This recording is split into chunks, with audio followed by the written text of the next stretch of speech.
안녕하십니까? 이번 시간에는 융합주제 학생 연구 방법에 대해서 알아보도록 하겠습니다. 강의를 맡은 저는 경상국립대학교 물리교과 손정우입니다. 3시간으로 이루어질 텐데요. 첫 번째 시간은 융합주제 학생 연구가 왜 필요한지, 특히 영재 학생에게 왜 필요한지 하고, 두 번째 시간에는 이런 융합 탐구를 어떻게 지도할 수 있는가, 그리고 세 번째 시간에는 실제 학생들 연구활동 사례를 중심으로 살펴보도록 하겠습니다. 먼저 1차시 융합주제 학생 연구의 필요성입니다. 이를 먼저 알아보기 전에 제가 이제 그 생성형 AI 클로드의 MCP 기능을 활용해서 네이버 뉴스들을 검색해서 정리해 봤습니다. 그래서 최근 1년간 융합주제 중심의 영재 학생 연구 사례 관련 뉴스를 정리해 달라고 했습니다. 그랬더니 약 120건에 관한 뉴스를 찾았고요. 주요 뉴스들을 정리 요약했습니다. 대체적으로 국제과학올림피아드 내용하고, 그 다음에 어떤 시도교육청의 융합적 탐구 활동, 그리고 영재학교 과학고의 R&D 프로그램, 그리고 AI와 융합된 교육이 활성화되고 있다라는 게 주로 나왔고, 긍정적인 영향으로는 뭐 글로벌 수준의 올림피아드 성과가 있었고, 또 융합교육, 창의적 융합교육 모델이 확산되고 있고, 또 지역별 특화 프로그램이 있으나 부정적으로 보면 정부 지원 축소로 인해서 민간 의존도가 좀 높아졌고, 그리고 올림피아드 같은 부분들이 어떤 입시에 미반영을 해서 동기부여가 되지 않는다는 점, 그리고 이러한 융합 탐구 같은 것들이 주로 수도권 위주로 이루어져서 지방 간의 격차가 있다. 이런 게 부정적인 뉴스로 정리되었습니다.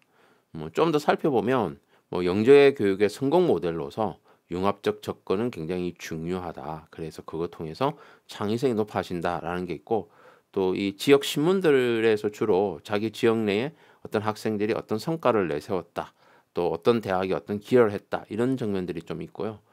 그리고 이걸 통해서 우리가 이제 알 수 있는 전략 수립을 할 때 필요한 점은 정통과학과 예술, 인문학을 넘나드는 융합 역량을 강화해야 되고, 또 이론 중심에서 벗어난 실제 연구 프로젝트의 참여 기회를 확대해야 되고, 그 외에 이제 해외와의 교류도 필요하고, 또 학생 개인의 재능과 관심사를 고려한 맞춤형 교육과정 설계가 필요하다.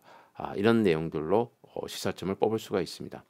그래서 지금까지 1년간 이런 학생들, 특히 영재 학생의 연구활동과 관련된 걸 살펴보면 과학, 기술, 예술의 융합, AI와 과학교육의 결합, 그리고 국제적 연구 참여가 점점 핵심 트렌드로 되어가고 있다는 점하고, 그리고 민간 기업의 지원과 지역별 특화 프로그램이 새롭게 도입되고 있고, 여전히 R&D 프로그램은 잘 되고 있다라고 정리할 수가 있습니다.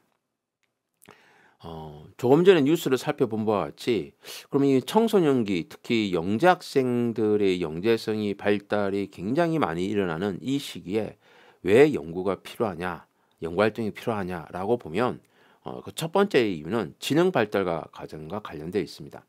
지금 그림에 나와 있듯이 이 지능이라는 부분들은 이 대뇌의 겉껍질인 대뇌 피지, 그 다음에 그 대뇌피질 안쪽에 있는 변형계라고 하는 감정을 담당하는 부분, 그 대뇌피질과 변형계 이 두 가지가 핵심적인 인간의 사고 활동을 좌우한다 볼 수 있습니다.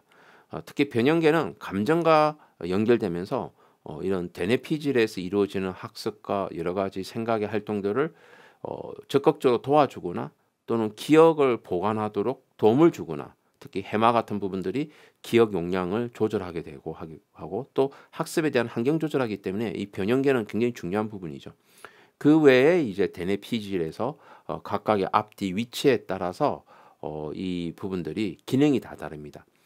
그런데 이 대뇌피질이라는 것은 그러면 태어날 때부터 딱 생겨 있느냐? 태어날 때는 조금 주름이 없다가 성장하면서 점점 주름이 많이 가면서 활성화되는데, 이 시기가 다 다르다는 거예요. 그래서 지금 하살표처럼 뒤에서부터 앞으로 성장을 하게 되는데, 이 손에는 대뇌피지는 아니고요. 그 균형 감각을 잡는 거고요. 이 후두엽이 시각을 담당합니다. 그래서 후두엽이 시각을 담당해서 이 부분이 0에서 3세 사이에 발달하고요. 그 다음에 척두엽이 이제 언어, 기억 이런 쪽에 관여를 하게 됩니다. 그래서 이 척두엽 부분이 주로 어떤 거냐면은 말하기, 읽기, 듣기 이런 거에 관계되니까 이게 주로 3에서 5세 사이에 발달하게 됩니다. 물론 그 이후로 계속 성장한다는 거죠. 그다음에 이제 두정엽이 운동 감각에 관한 것으로서 얘는 이제 뭐 9살, 7살, 11살 그래서 초등학교 한 3, 4, 5 요때 이제 발달하기 때문에 운동 선수들이 두각을 나타낼 때 이 시기라 볼 수 있습니다. 그다음에 이 전두엽 부분이 의사결정과 관련된 부분이고 우리 소위 말하는 메타인지 뭐 상위인지 초인지라고 하는 자기 자신을 이해하고 자기가 뭘 할 수 있는지 없는지를 알아보는 단계예요. 근데 이 부분이 주로 언제 생기느냐? 바로 청소년기. 영재 학생들은 초등학교 6학년부터 하지만 대다수의 일반 학생들은 중3에서 고1 사이에 활성화가 되거든요. 그렇다 보니까 사실 이 전두엽이라는 부분이 앞으로 이공계 학자가 되거나 뭔가 어떤 전문적인 직업을 가질 때 굉장히 중요한데 이 전두엽을 청소년기에 활성화시키는 게 굉장히 필요하겠죠. 그런데 지금 현재 우리 교육 시스템 상에서는 이런 뇌에 관한 이론들이 완성되기 전에 이런 교육 과정이나 교육 제도가 만들어지다 보니까 뇌 발달과 상관없이 청소년기에도 전두엽보다는 주로 척두엽이나 두정엽을 키우는 활동들이 되게 많아요.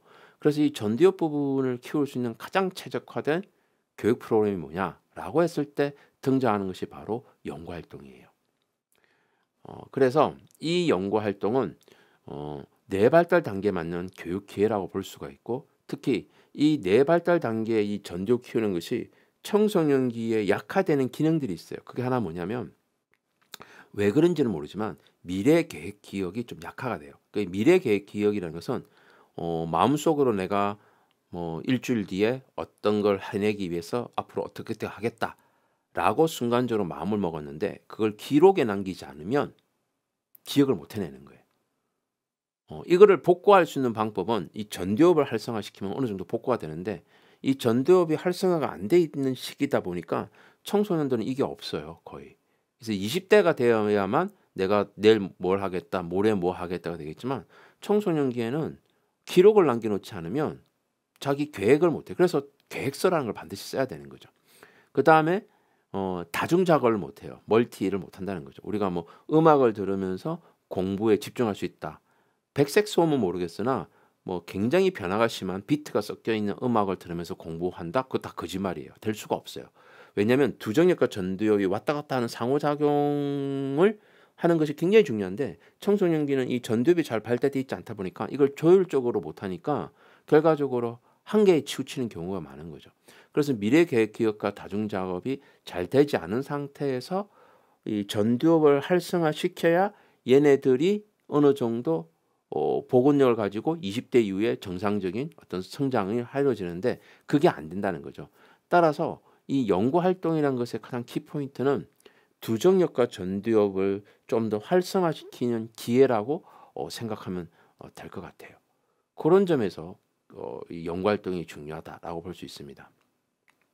그다음에 또 한 가지는 이제 이 청소년기는 정말 다양한 호르몬들이 섞여서 나오다 보니까 몸이 처음 받아들이니까 이 통제와 조절이 잘 안 돼요. 변형계에서 여러 가지 부분들이 잘 조절해 줘야 되는데 그러지 못한 경우가 많다는 거죠. 특히 청소년기에 나타나는 이런 어려움과 역경은 사실 이 부분들이 스트레스가 되고 트라우마가 되면 평생 그거를 극복할 수가 없거든요. 근데 이런 어려움들은 학습을 통해서 이 회복하는 방법을 배울 수가 있어요. 그래서 이런 것들을 극복하는 성향은 10대가 훨씬 더 뛰어나요. 그러니까 부정적인 것에 약하긴 하지만 극복하는 것도 훨씬 더 잘할 수가 있다는 거죠. 그럼 이걸 어떻게 극복하느냐 여러 가지 어려움들을 혼자만의 시간은 절대 안 됩니다. 우리가 영화나 드라마 같은 데 보면 청소년들이 뭔가 외롭고 힘들 때 극단적인 여러 가지 행동들이 나타나잖아요. 결국 이 회복 탄력성이라는 것은 혼자가 아니라 뭔가 내가 도전하고 싶은 과제를 만나서 친구들과 함께 대인관계를 쌓아가면서 유연하게 그렇게 끈기 있게 해 나가는 그런 교육 경험이 주어질 때 이게 극복이 돼요. 이게 극복이 돼야 나중에 20대, 30대가 되어서 내가 어떤 과제를 수행할 때 잘 안 되더라도 다시 새 마음 먹고 다시 또 진도를 나갈 수 있는 그러한 것들이 경험하게 되거든요. 특히 수학과학 분야에서는 학문적으로 하든 뭐 기업체가 하든 실패의 경험들이 쌓이게 되거든요. 근데 그 실패에 머물러 있으면 안 되고 다시 극복해서 나아가야 되니까 결국 회복 탄력성이 게 중요해요. 그러면 이게 연구 활동과 무슨 관계가 있냐? 청소년기에 이루어지는 영재 학생들에게 이루어지는 이런 연구 활동은 중간에 어려움과 역경이 나타나요. 그런 거를 극복할 수 있는 경험을 이때 줘야 전두엽이나 두정엽, 척두엽에서 기억을 해서 평생 그게 유지가 되는 거예요. 그래서 어렸을 때 이런 경험이 쌓인 사람들은 나이가 들어서도 도전 과제를 열심히 하고 극복해 나가고 대인관계도 원만해지는 그런 경향들이 있게 되는 거죠. 더군다나 이런 회복 탄력성과 관계되어서 뇌 작용을 보면 이 전두엽 중에서도 전두엽 안쪽에 있는 전전두엽이라는 게 있어요. 그래서 이 전전두엽하고 그다음에 변형계 안에 있는 편도체 이 두 개가 결합이 되면서 감정이 의사결정에 영향을 미치게 됩니다. 사실은 좋다 나쁘다는 경험에 의해서 어떤 일을 할 때 내가 할 수 있어. 나 좋아해. 이러면 일을 잘 해내고 나 그런 거 잘 못해. 이런 부정적인 생각을 가지면 일을 못하게 되거든요. 그래서 그 어떤 의사결정을 내릴 때 이 회복 탄력성을 키우면서 전전두엽과 편도체가 활성화돼서 성장이 이루어지면 앞으로 어떤 일이 오더라도 적극적으로 이에 참여하고 해결해 나갈 수 있는 자신감과 도전의식을 가지게 된다는 거죠. 결국 이런 경험들을 쌓아주는 것이 바로 연구활동이 가능하다라는 겁니다. 그래서 이 10대 뇌발달에서 전두엽 활성화하고 회복 탄력성 키우는 게 굉장히 중요해요. 그러면 아니 나중에 해도 되지 않느냐. 어차피 성장기에 있으니까. 그런데 놀랍게도 이 활성화가 25살 이전까지 이루어지지 않았다면 그 이후부터는 안 된다 그래요. 그래서 우리가 뭐 속된 말로 사람 고쳐서 쓰는 거 아니다.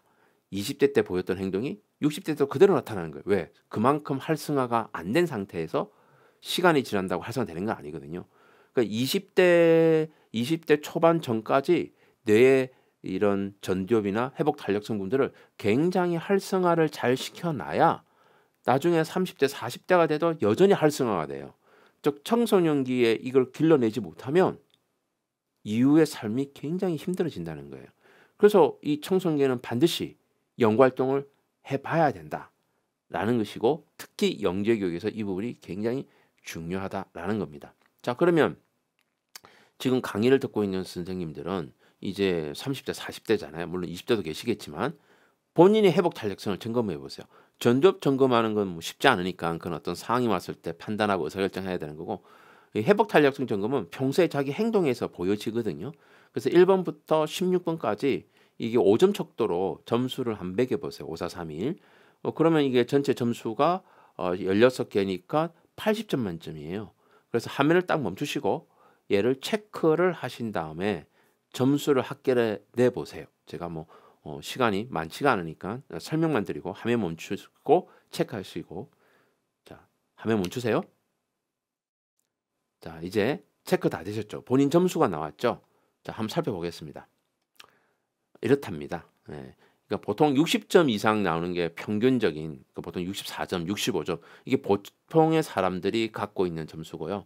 만약에 40점대, 50점대에 머물러 있다. 약간 회복 탄력성이 조금 좀 부족하지 않냐 싶은데 만약에 지금처럼 20점대, 30점대 나오면요. 조금 이건 좀 위험하다고 볼 수가 있는 부분이라서 평소에 본인이 좀 힘듦을 느낄 수가 있어. 이럴 때는 뭐 가까운 뭐 심리 상담소를 찾거나 해서 조금 자신의 걱정들을 드러낼 필요가 있습니다. 이게 뭐 의학적인 진단은 아니고 보통적으로 많이 쓰는 간단 검사니까 이게 보통 60점 넘는 게 정상이라고 보시면 될 것 같아요. 자, 그다음에 이제 세 번째는 이 연구 활동이 굉장히 중요하다는 것은 이제 지금 같은 AI 시대가 되면서 더더욱 중요하게 되었어요. 물론 그에 따라서 2022 개정 교육과정, 특히 과학과 교육과정에는 아예 대놓고 이런 연구 활동을 교수학습 방법에 탁 넣어놨어요. 학생 참여 중심의 수업이 이루어질 수 있도록 강의, 실험, 토의, 조사, 특히 프로젝트, 과제 연구를 할 수 있도록 교수학습 방법에 써놨고요. 그 다음에 이제 이런 것들이 원활하게 이루어지기 위해서 고등학교 3학년에 진로 선택 과목에 융합과학 탐구를 하고 있어요. 거기에 그 성격 부분에 이렇게 명시가 되어 있습니다. 빅데이터, 인공지능, 모의 실험 등을 이용한 탐구 활동을 통해 융합과학의 역할과 필요성을 이해하고 융합적 사고 능력과 탐구 능력을 함양하고, 그 다음에 밑에 보면 디지털 탐구 도구를 활용해서 데이터 수집, 분석, 시각화, 인공지능 활용한 모델링, 예측, 데이터 시뮬레이션, 해석 등의 탐구 활동을 경험하면서 융합적 사고를 바탕으로 일상생활과 사회 속 과학 문제를 해결할 수 있는 능력, 이렇게 명시를 해놨어요. 즉 융합 탐구, 융합 활동, 연구 활동 왜 하느냐? 일상생활과 사회 속 과학 문제를 해결할 수 있는 능력을 기르는 게 목표라는 거예요. 지금 청소년기에 영재 교육을 받는 학생들이 나중에 과학자가 될지 기술자가 될지 아무도 몰라요. 그러면 걔네들한테 너는 과학자가 돼야 되니까 과학 활동해야 된다라는 것보다는 평소에 자신이 주변에 일어나는 이런 일상생활과 사회 속 문제를 어떻게 융합적인 사고로 해결해 갈 수 있는가에 대한 경험을 쌓는 과정을 통해서 전두엽과 회복 탄력성을 기른다라고 생각하면 될 것 같아요. 자, 그러면 이런 청소년들이 이제 어른이 되었을 때, 30대, 40대가 되었을 때 이 세상은 어떻게 될 것이냐? 지금 여기 계신 선생님들께서 학창 시절을 생각해 보면 그때랑 지금이랑 일상을 비교하면 엄청나게 변화가 돼 있죠. 특히 디지털 기술의 발달, AI 기술의 발달로 인해서 세상이 많이 바뀌어 있습니다. 그러면 생각해 보면 그때 배웠던 그 내용이 지금 현재 내가 살아가는데 이 많은 것들을 커버할 수 있느냐? 사실 잘 안 돼요. 왜냐면 내가 공부를 배울 시기에는 그 시대 상황 속에서의 내용을 배워요. 근데 내가 세상이 딱 나가면 한 2, 30년 뒤에요. 뭐 짧게는 10년이 되겠죠. 그때는 이미 세상이 바뀌어 있어요. 그리고 이 세상 바뀌는 속도가 너무 빠르죠.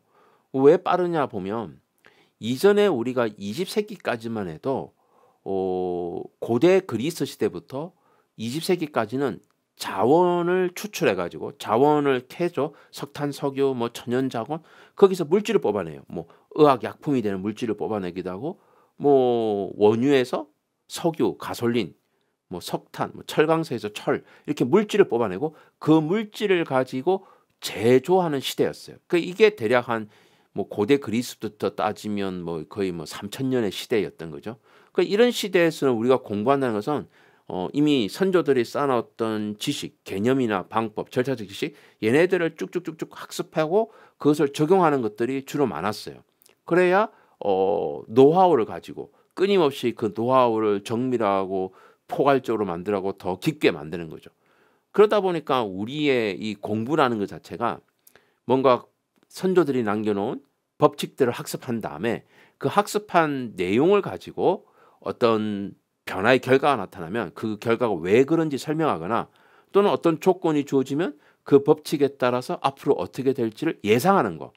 주로 이런 부분들이 교육의 핵심이었어요. 그래서 학교 교육이 주로 이런 걸 많이 물어보잖아요. 그래서 중간고사도 바르게 설명되면서 못 오르면 어떻게 될 것인가. 수능 시험 자체가 사실 이 두 가지를 물어보는 스타일이잖아요. 그런데 21세기 지식정보화 사회가 되면서 지능정보화 사회, 지금 지능정보화 사회라고 그러죠. 이 시대가 되면서 이 자원에 해당하는 부분들이 사람들이 남겨놓은 데이터, 기상의 자연이 남겨놓은 데이터, 그 자원이라는 개념이 약간 데이터화가 되기 시작했어요. 그리고 이런 데이터가 복잡하고 굉장히 많은 데서 가치 있게 뭔가 경향성이나 패턴을 뽑아내면 정보가 되고, 이런 정보들이 모였을 때 지능화가 되는 이와 같은 단계로 발달하게 된 거예요. 그래서 사실 보면 예전에 우리가 굉장히 부자 회사, 주로 자원을 많이 다루는 회사였어요. 석유 회사도, 지금도 석유 회사들 뭐 저기 두바이나 뭐 이런데 자원이 굉장히 많죠. 중국도 그렇고. 그리고 그 물질에서 히토류에서 뭘 꺼내 갖고 뭐 저 배터리, 전기 배터리에 물질을 쓰고 그다음에 자동차 만들고 뭐 이랬단 말이에요. 근데 지금 보세요. 세계적으로 돈 많은 회사들 뭡니까? AI 회사들이에요. 그럼 이 AI 회사들이 주로 갖고 있는 거 대표적인 게 구글이나 페이스북 같은 거 뭐예요? 유튜브, 인스타그램 이런 걸 통해서 데이터를 수집한 다음에 거기서 가치 있는 정보를 꺼낸 다음에 그걸 학습해서 우리가 뭘 질문하면 답변을 주는, 이게 돈을 버는 세상이 된 거예요. 그럼 이런 세상에서는 정답이라는 게 사실 없고 어떻게 이렇게 정보를 잘 처리하는가, 그리고 이런 부분들을 어떻게 적절하게 써가지고 문제를 해결하는가, 이런 부분에 관한 역량이 더 중요해지는 시대가 된 거예요. 결국 지금 교육을 받는 아이들이 만날 세상은 이 지식보다는 역량이 더 중요해지는 세상. 즉 지식은 AI한테 물어보고 그런 지식들을 이용해서 내가 어떻게 다루고 전달하고 해결할 것인가 더 중요해지는 거예요. 그럼 기존에서 우리가 학교에서 실험하거나 열심히 외우고 연서 문제 푸는 거는 산업시대 교육이지 지금 아이들이 어른이 되었을 때 할 수 있는 게 아니라는 거예요. 그러면 걔들은 뭘 해야 되느냐? 의사소통과 문제 해결에 초점을 둬야 되고 이때는 정답이 없다 보니까 주로 주장이라는 관점에서의 교육이 이루어져야 돼요. 내가 어떤 주장을 하기 위해서 그 이유의 근거가 되는 것들을 찾아내 가지고 사례 예시들을 근거로 찾아내서 이유를 설명하고 그리고 그것들에 의해서 어떤 해결 방안을 제안하는 거. 이런 주장하기 교육이 핵심이 되는 거예요. 자, 그러면 기존에 우리가 문제 풀고 연습 문제 풀고 실험 활동하는 거. 그건 설명하기 예상이에요. 연구 활동하는 게 뭡니까? 바로 주장하기 교육에 해당되는 거예요. 그래서 연구 활동이 미래 필요 역량, 특히 의사소통, 문제 해결에 굉장히 효과적인 교사학습 방법이다라고 볼 수가 있는 겁니다. 이런 부분들은 여러 가지 보고서에서 이미 나타나는데 이게 2017년도니까 뭐 한 8년 전 보고서예요. 8년 전에 이거는 뭐냐면 8년 전에 대기업이나 출연 연구소의 임원진급들한테 지금 당장 여러분들이 앞으로 한 10년 뒤에 어떤 사람들이 우리 회사나 우리 연구소에 적합할지를 좀 선택해 달라. 어떤 역량을 가지면 좋겠느냐라고 물어봤을 때 이 사람들은 이미 2017년만 돼도 한 10년 뒤에는 이렇게 될 거라 생각한 거예요. 과학기술의 범용화. 자, 지금 과학기술의 범용화 대표적인 게 이제 코딩하는 겁니다. 바이브 코딩이라고 뭐 프롬프트만 쓰면 코드가 만들어지고 웹브라우저 만들어져요. 이런 과학기술이 범용화됐어요. 그다음에 숙련 경계. 열심히 연습하고 이렇게 타이핑할 필요가 없어요. 누구나 할 수 있게 되었고 그러다 보니까 직업이 점점 세분화돼 가고 있어요. 쪼개지기 시작했어요. 그러니까 이런 시대에서는 뭐가 필요하냐? 뭐 우리가 교육의 3대 역량이라고 하는 태도적인 인성, 그다음에 능력적인 걸 스킬, 그다음에 개념 지식이라는 거 이 세 개를 크게 나눴을 때 인성 부분에서는 예전엔 리더십이 중요하다 그랬어요. 리더가 딱 모든 걸 다 알고 조절한다라고 돼 있지만 지금은 협동하고 도덕성을 가지는 게 굉장히 중요합니다. 이게 어떤 특정인의 아집과 고집이 아니라 여러 사람끼리 소통하면서 협업하고 그때 잊어버리지 말아야 될 것은 도덕성을 가지고 접근하는 거. 그다음에 이제 스킬이라는 부분을 가보면 역시 외우는 것보다는 창의성을 더 중요시합니다. 근데 이 창의성이 그냥 상상력이 아니라 논리적 근거를 바탕으로 이루어지도록 한다는 거죠. 그다음에 이제 의사통역이 중요하고 여기 빨간색 돼 있는 부분이 더 중요한 영역이라는 거예요. 지식 부분야는 그러면 어떻게 했냐? 내가 박학다식 해야 되느냐? 그건 아니에요. 한 가지라도 제대로 갖고 있어야 된다는 게 정말 중요해지는 거예요. 왜냐? 대부분이 이제 AI 질문하고 답변하는 시대 되면 그게 맞나 틀린나를 판단하기 사실 쉽지가 않아요. 점점 정답률이 높아질 테니까. 그러면 그걸 보고 전문가가 이건 얘가 좀 잘못하고 있네. 이게 판단해 줘야 됩니다. 그래서 AI 쓰는 것이 위험한 이유는 내가 그 분야의 전문가가 아닌데 출처를 보면서 출처에 나온 내용이 가짜가 아니고 진짜라는 걸 이해할 정도의 주전공 지식을 갖고 있어야 맞다 안 맞다를 따지거든요. 사실 오픈 AI사가 챗GPT를 개발할 때 요 중간 단계를 사람들이 가서 했었어요. 그러니까 챗GPT가 학습을 한다면 질문 드리고 답변이 나오면 그 답변에 카운트 점수를 매겼어요. 그 점수를 다시 AI가 공부해서 자기의 답을 만들어가는 과정을 연습하게 되는 거예요. 그래서 비용이 많이 들었었거든요. 물론 지금은 그 과정을 빼고 AI가 이제 평가하는 시스템으로 가고 있지만 어쨌든 주 전공 지식 보유는 변하지 않을 거라고 보고 있는 거죠. 자, 이런 상황에서 그러면 우리가 20세기 인재는 주로 지식을 중요시했습니다. 기술이나 경험이나. 그래서 이런 도표가 있었어요. 옛날에는 I자 하나의 전공만 잘하는 사람. 그러다가 90년대가 이제 산업시대 극치에 도달하는 시기죠. 이때는 약간 얇게 넓게 알다가 하나를 굉장히 집중하는 거. 요게 이제 지금 현재 대학의 시스템이에요. 교양 전공입니다. 교양 속에서 전공을 듣자 이거였고 그다음에 이제 몇몇 대학에서 실험지로 이루어지는 것이 교양을 들으면서 점점 자기의 전공 분야를 좁혀나가면서 마지막에 하나의 정점에 도달하는 거. 그래서 오늘날 이런 거를 굉장히 많이 요구합니다. 자기들이 직접 여러 개를 듣다가 그 복수 전공 제도이죠. 그래서 이걸 융합 전공이라고 그래요. 이렇게 쭉 내려오게 되거든요. 근데 미래는 어떻게 될 것이냐? 그래서 이때 붙인 말들이 있어요. 전문인 T장, V장인데 미래는 저는 이게 요런 형태, O자형이 될 거라 보고 있어요. 특히 이렇게 내가 이 분야를 알고 관심 있다가 깊게는 알지 못하지만 옆 분야로 넘어갑니다. 옆 분야로 넘어가다 보면 또 꼬리에 꼬리를 무는 거예요. 그래서 내가 뭐 사회학에 관심인데 사회학에서 통계에 관심이 생겼고 통계하다 보니까 통계학과 관심 있고 통계학과 관심 갖다 보니까 다 그 이제 컴퓨터 과학에 관심 있고 이런 식으로 해전문 형태로 돌아가다 보니까 내가 처음부터 출발하지 않고 중간에 끼어드는 경우들이 있잖아요. 그러면 이런 거를 복구하는 방법은 다시 처음부터 하는 것이 아니라 이미 거기에 있는 사람들과 어울려서 지식을 조금 도움을 받거나 또는 내가 그 사람들과 협업하면서 할 수밖에 없어요. 그래서 대인관계가 중요하고 또 이와 같이 여러 단계, 여러 분야를 거치면서 새로운 아이디어가 나올 수 있는 창의성이 길러지거든요. 그래서 이런 부분들을 우리가 융합형 인재라고 하는 거예요. 요게 이제 경제 산업 분야에서 생각하고 있는 인재상이라는 겁니다. 자, 그럼 여기서 이제 궁금해질 거예요. 융합이란 단어가 도대체 어디서 튀어나왔느냐 보면 이 통합이란 단어가 먼저 나왔는데 제일 처음 나온 게 통섭이란 단어가 있어요. 이게 1840년대에 윌리엄 휴어이라는 사람이 고안을 했어요. 근데 왜 이 사람이 이걸 고안하게 됐냐면 르네상스 시대에 이제 고대 그리스 문명들이 다시 드러나기 시작하면서 인문주의가 되고 사람 중심주의가 되면서 사람이 인문학도 배워야 되고 철학도 배워야 되고 과학도 배워야 되고 수학도 배워야 되고 막 이런 것들을 하다 보니까 너무 많은 거예요. 그래서 이 사람은 뭘 생각했냐면 이 사람이 철학자, 신학자, 강문학자잖아요. 예를 들면 내가 철학을 공부하고 난 뒤에 그런 철학의 어떤 기조가 섰어요. 그 다음에 내가 강문학을 바라보니까 내가 이미 갖고 있던 철학의 기조에서 강문학을 들여다보니까 너무 쉽게 잘 이해가 돼. 즉 동조 현상이 일어나는 거예요. 내가 어느 하나를 잘 알면 나머지 걸 공부하는데 독자적으로 하는 것보다는 기존의 공부 방식을 접근시켰더니 이게 너무 잘 이해가 돼. 이래서 한 사람이 다양한 거를 공부할 수 있는 거.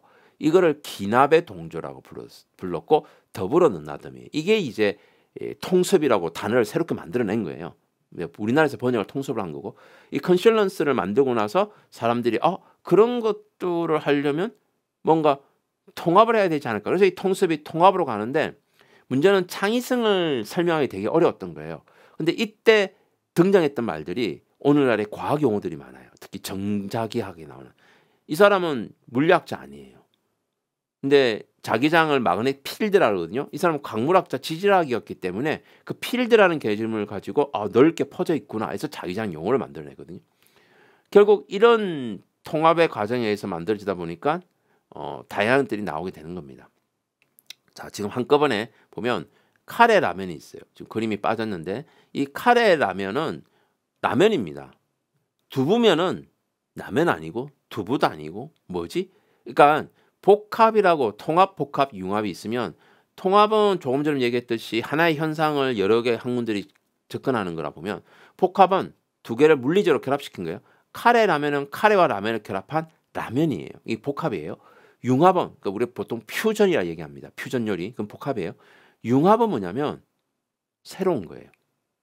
화학적 결합을 했기 때문에 기존의 게 없어요. 물론 기존의 성분을 갖고 있겠지만 새로운 제품이 된 거예요. 그래서 우리가 융합을 한다는 것은 사실 쉬운 일이 아니에요. 보통 우리가 통합과학이라고 해서 고등학교 1학년 때 뭐 시스템의 뭐 에너지 관점에서 생물학 관점에서 지구 시스템 관점에서 보는 거 이런 부분들이 통합이고 그 다음에 그런 것들이 결합을 시켜서 어떤 물리적으로 보여지는 게 복합이고 새로운 것이 등장한 게 융합인데 우리가 얘기하는 융합 교육은 사실 진짜 융합은 아니고 이 통합과 복합을 연습하는 과정이라 볼 수가 있겠죠. 예, 뭐 그림이 나중에 등장하네요.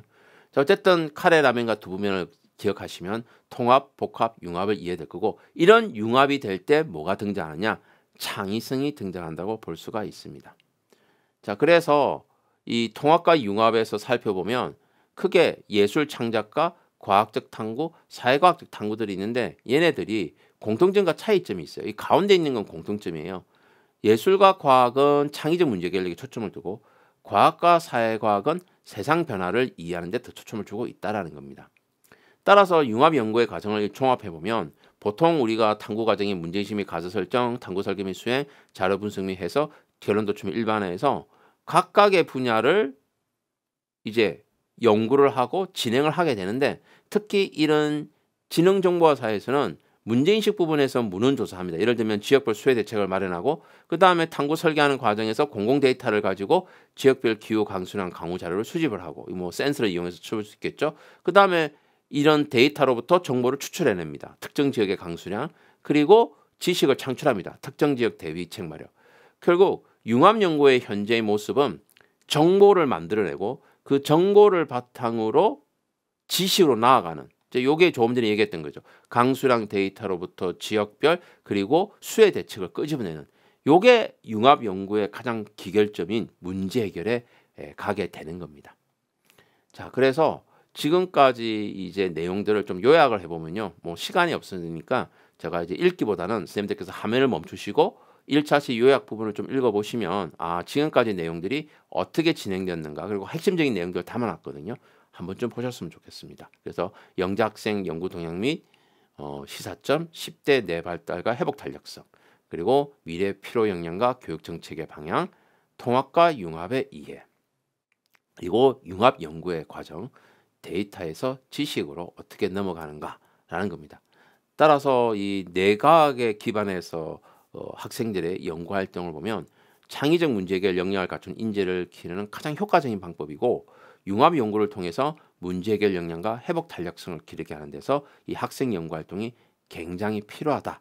이렇게 이해해 주셨으면 좋겠습니다. 네, 감사합니다.